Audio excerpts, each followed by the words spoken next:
Hi everybody, Woody Fitzhugh here with your Tweak of the Week, and today we got an email from my buddy James Stevenson in Dallas, Texas. James has his own YouTube channel called Caddy Sense, so check it out when you get a chance, but not right now because we're going to talk golf. James wants to know, how do I hit the ball off a hard pan? Well James, here you go. I couldn't find any hard pan around here, but I could find a hard pan. Okay, so it's a little corny, but hopefully you can learn everything you need to know about hitting off a hard pan from hitting off a hard pan. The first thing you need to know is that the object of your swing is still the same. We want to catch the ball on the downswing and trap it between the club head and the ground, or in this case, the pan. That's the same thing we try to do on all our shots, chips, and pitches. The only difference here is that there's no grass under the ball. So in our minds, the shot becomes more difficult. We know that if we hit just a touch behind that ball, the club head will bounce off the hard ground and catch that ball at the equator and producing the dreaded skull shot.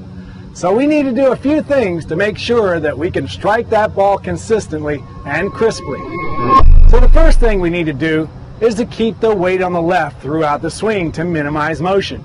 Anytime we can do that, we're going to make a more consistent swing. Next, we're going to open our hips or pre-clear them to the left so that our hands can move straight down that target line. Now we have a couple of options as to how to hit this shot based on our proximity to the pin.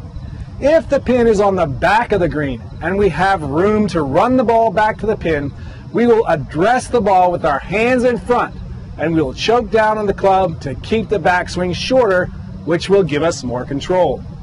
Then we focus on hitting down and through, making sure the club is accelerating at the bottom of the swing.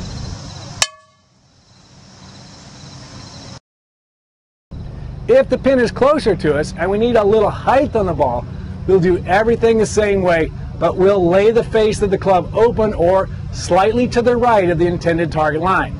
Then we'll take the club back a little more steeply and then slide the club across and under and let the leading edge slide right underneath the ball. This will create a more lofted shot that will sit down faster when it hits the green. And one very important note here, never use the sand wedge for any shot off a hard pan. The sand wedge has a flange that sticks out below the leading edge of the club. And no matter how good you hit it, that flange will catch the ground first and bounce up into the ball every time. So never use the sand wedge off a hard pan, just use the sharp pitching wedge. So James, thanks for your email and hope we gave you some positive thoughts about how to hit the ball off of either hard pan or a hard pan. And folks, if you have a question about your swing or something you don't understand, shoot us an email and we'll do a golf show just for you. I'm Woody Fitzhugh and that is your Tweak of the Week. See you at Woody's.